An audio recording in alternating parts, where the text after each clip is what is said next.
So I'm officially done with WordPress as I just updated my website, ryandozer.com, using the stack of Claude Code, GitHub, Cloudflare, and the Astro web framework. And honestly, even the thought of WordPress, Webflow, Wix, Squarespace, etc. makes me want to bang my head against a wall in 2026, knowing what I know now about this website stack. And I'm a non-technical marketer, by the way.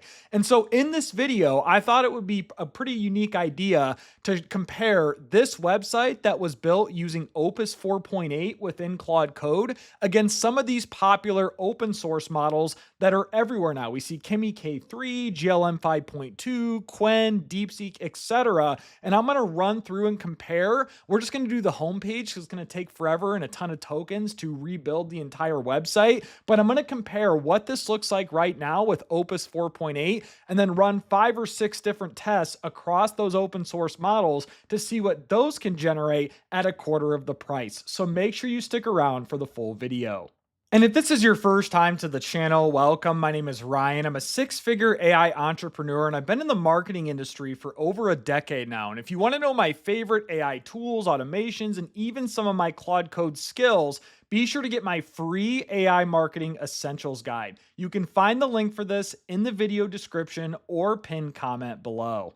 So first of all, if you're wondering how I moved away from my original WordPress site over to this new AI website stack that I'm using, I'd recommend watching this tutorial. I'll leave a link to that in the video description below. This is just going to walk through the step-by-step process of my new AI website stack with Claude Code, GitHub, Cloudflare, and then Astro as that framework. But for the purposes of this video, I'm going to be using an AI platform called OpenRouter to test all the various AI models in terms of website design to see if I can get something that looks, if not better or close to what this looks like right now, for a quarter of the price with open source models. And so OpenRouter is one of my favorite AI platforms. It's completely free to sign up for an account. You do need to add credits to access other AI models. I'll leave a link to this in the description below. And so once you sign up for a free OpenRouter account, the first thing you want to do is add some credit. So if you want to test website design or landing pages or something similar,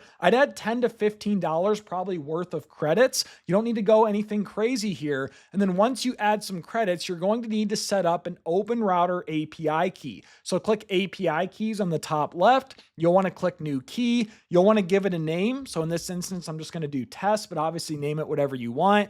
Click create. And then this is your new OpenRouter API key. So you'll want to click the copy option here. I'm actually going to go ahead and delete that for the purposes of this tutorial. And then what you would do is you would sync up that API key in whatever AI system that you're using. So I'm using Visual Studio Code as my IDE, but you can also do this process on Cursor, the Terminal, the Claude desktop app, Google Anti-Gravity, whatever your AI system is of choice. And so I already have OpenRouter API key synced up to my system in VS Code. And what I'm going to do is you'll see I'm using the Claude Code extension. If you don't know what this is or you haven't gotten started with Claude Code, I will leave my beginner's guide in the video description below as well. But you'll see I have about 5 different chats here lined up where I'm going to test all these different AI models to redesign the homepage of ryandozer.com. As I mentioned before, it was designed using Opus 4.8. So in this first chat, I have it synced up to do Kimi K3. I'm also testing it against GLM 5.2. And then this one is DeepSeek V4 Pro.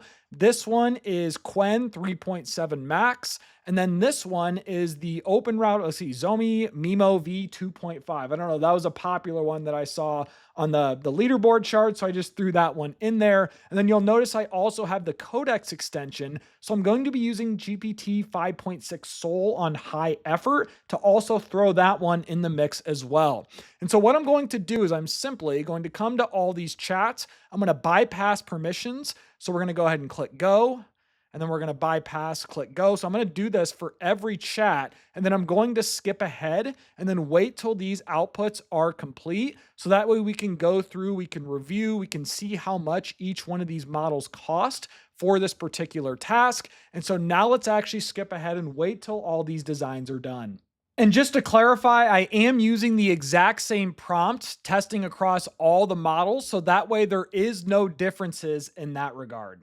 All right, so after several minutes, my results from all these different AI models are now complete. But before we actually review the RyanDozer.com redesigned websites, I first want to show you the logs inside OpenRouter to not only confirm that this worked correctly, but also look at the pricing for each model and how much this costs to run this website redesign task. And the big thing here, I'm not going to go through each thing here, but the thing to note is that Kimi K3 was the most expensive model out of the bunch in terms of these open source models. So it cost about 30 cents to run that workflow, where you have GLM 5.2 was almost 2 cents to run that. Minimo, I don't know how to say it, right? But that was less expensive than any of these. Qwen 3.7 Max, less expensive. And so if we compare this, and I just threw it into Gemini and I said, compare this to, Opus and Fable models, you'll see here that this workflow would have cost 5 times more using Opus, and it would have cost 10 times more using Fable.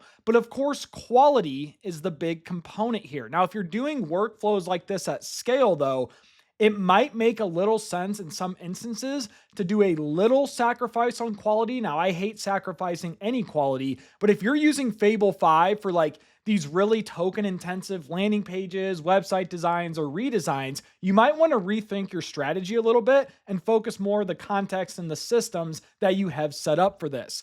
But now let's actually go into VS Code, and I'm going to pull up all these different redesigns here. So the first one, I believe this is Kimi K3. So if we click on this local dev server, this is going to pull up the website locally. This is not live on the internet. This is just local on my device. First thing I notice is it screwed up my logo here on the top left. I don't actually expect these websites to be better than my current one. So that's kind of my mindset going into it, but not bad. I mean, just looking through this for the first time, it's not really on brand, right? There are little things I would be concerned about before pushing this live. But it got the images correct. It got all the logos right for the most part, minus a few. The copy looks pretty good here. And again, I only said the homepage, so I'm not going to go through, and look through. Yeah, I got an error response. So all I had it do was the homepage, or this video would have taken an hour to complete for you guys. But so far, like, not bad, right? Especially for the price of 30 cents for the workflow to redesign this entire website. It's workable. I could come back and have it review things, make certain updates, but that is Kimi K3. And so now let's move on to the next one. I believe this one is GLM 5.2. So let's go ahead and click on this one. And this is going to be GLM 5.2. So it looks very similar to that first one with Kimi K3. They definitely screwed up the logo here on the top left. But for the most part, like, the menu looks decent. The branding is decent, so it screwed up this terminal, right? Not as good as, I would say, Kimi K3. Yeah, so I'm not very impressed with GLM 5.2. And again, I know this is one very niche specific example here, but I am judging it at first glance. And so if we look at the next one, this is going to be DeepSeek, I believe one of the V4 models or something like that. That's better, right? I can definitely see right off the jump here. I like how it has the logos, it has the different metrics here. Yeah, not bad. So it did the testimonials correctly, has the logos down here, brands I've worked with, and then it has the latest from the blog. So I would say this one's probably a little better than what we saw with GLM, but Kimi probably is still the best that I've seen so far. And I am looking at these for the first time, right? So I apologize if I can't formulate all my exact marketing thoughts here, but here is Qwen. So I tested the latest version of Qwen. Now, Qwen is owned by Alibaba. So I like this better, I would say, right away, except for this free opt-in guide buttons, messed up. So that's not good. I like this, though. That's a cool little detail, highlighted what actually works. Free AI marketing guide. I'm Ryan Dozer. Logos are good. Testimonials are good. The blog posts are screwed up. Not bad, though. Again, for what these cost, you could easily come back with the correct image files, the context, the skill markdown files, and get something workable for a first draft that's ready for production.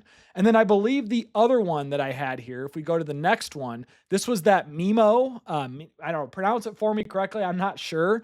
But this is that really inexpensive one.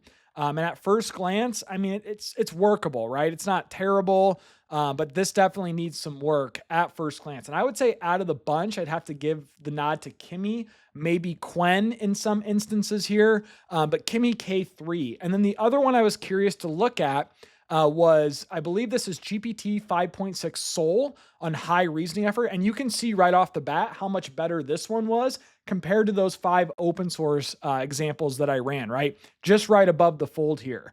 And if I scroll down, I like the as featured in brands I've worked with. So this all looks good. Pick your level of help. The blog posts are screwed up with the images. The testimonials look pretty good. The footer looks pretty good for the most part. So this one definitely was the best, but that's what I expected, right? I expected GPT 5.6 Sol, the latest frontier model from OpenAI, versus these 5 cheaper open source models to produce the best result.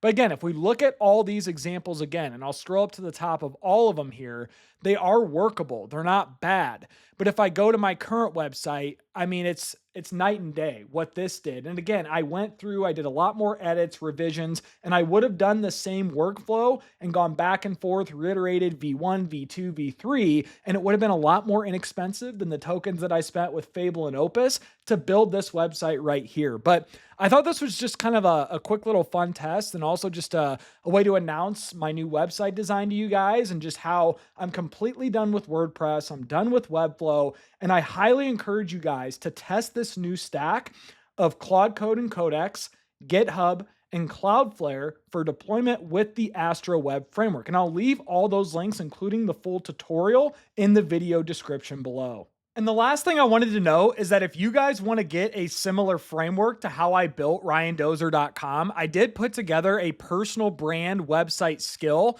where I had it literally extract my entire 2-3 hour long conversation with Claude Code, and then including the final product with best practices, all inside this skill markdown file, along with some other references. And this is going to be available inside my Claude Code skill stack, which is a digital product I've made over $10,000 selling my marketing and content skills. Or if you're a paid member inside my community, you get access to these types of skills as well. But if you've made it this far into the video, I first want to say I appreciate you. And if you found value here, be sure to give me a thumbs up and subscribe to the channel. But I'm also curious to hear your guys' thoughts on what you think about my new RyanDozer.com website. So I'll leave a link to this in the description below if you want to take a look. Let me know your thoughts in the comment section below. But most importantly, I hope you all have a great day.